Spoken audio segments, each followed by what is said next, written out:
భారతదేశంలోని మొట్టమొదటి మహిళా ఉపాధ్యాయురాలిగా మహిళల విద్యా అభ్యున్నతి కోసం కృషి చేసిన ఘనత సావిత్రిబాయి పూలేకు దక్కుతుందని బద్వేల్ ఆర్డీఓ వెంకటరమణ పేర్కొన్నారు. బుధవారం సావిత్రిబాయి పూలే జయంతి సందర్భంగా ఆమె విగ్రహానికి పూలమాలలు వేసి ఘన నివాళులర్పించారు.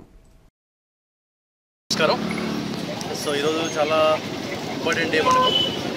ఎప్పుడు మన సావిత్రిబాయి పూలే గురించి తెలుసుకున్నప్పుడు ఆడపిల్లలకి చదువు ఉండాలి, మొట్టమొదటి స్కూల్ పెట్టాలి, దేశంలోనే ఆడపిల్లల చదువు గురించి ఆలోచించిన వ్యక్తి వారు కూడా మన జ్యోతిబా పూలే గారి నుంచి ఇన్స్పిరేషన్ తీసుకొని చదువుకొని వచ్చారు.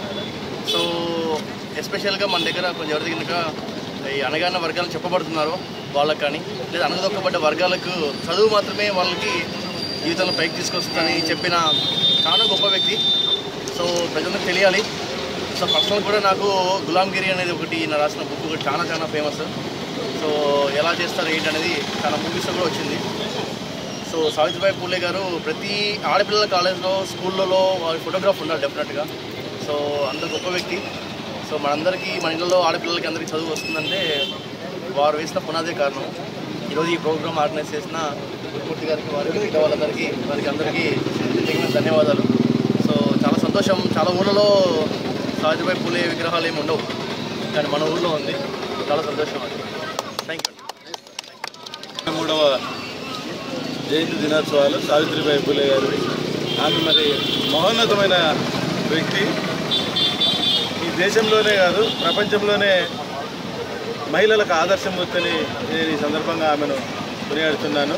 ఎందుకంటే మహిళలు ఎంతో అణగారి వారి యొక్క స్థితిగతులు వెనుకబడిన పరిస్థితుల్లో ఆమె అప్పట్లోనే దాదాపు 170 సంవత్సరాల క్రితమే మహిళలకు విద్య ఉండాలా, మహిళలు కూడా అన్ని రంగాల్లో ఎదగాలని చెప్పి ఆమె మొట్టమొదట మహిళా ఉపాధ్యాయురాలుగా ఈ దేశానికి పరిచయమై అప్పటి నుంచి ఇప్పటి వరకు కూడా మహిళలందరూ పెద్ద ఎత్తున చదువుకోవడం కానీ వారి ముందు పోవడం కానీ జరుగుతూ ఉన్నటువంటి పరిస్థితి.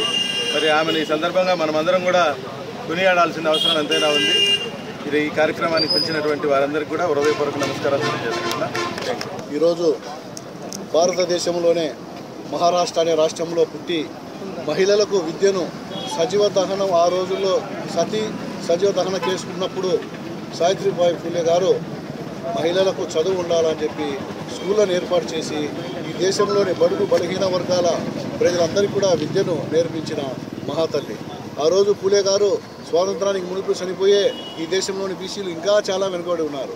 లేకుంటే బీసీలకు కూడా చట్టసభల్లో రిజర్వేషన్లు కల్పించేవారు పూలే గారు బతికి ఉంటే. మరి రాబోయే రోజుల్లో కూడా బీసీలు అందరూ కూడా సంఘటితంగా పూలే గారి జయంతి వర్ధంతి కానీ సావిత్రి గారి పూలే వారి జయంతి వర్ధంతిని కానీ అందరూ దిగ్విజయంగా చేయాలని కోరుకుంటూ సెలవు తీసుకుంటాను. సావిత్రిబాయి పూలే గారికి ఈరోజు పూలే గారి 193వ జన్మదినోత్సవం జరుపుకుంటున్నారంటే చాలా ఆనందకర విషయం.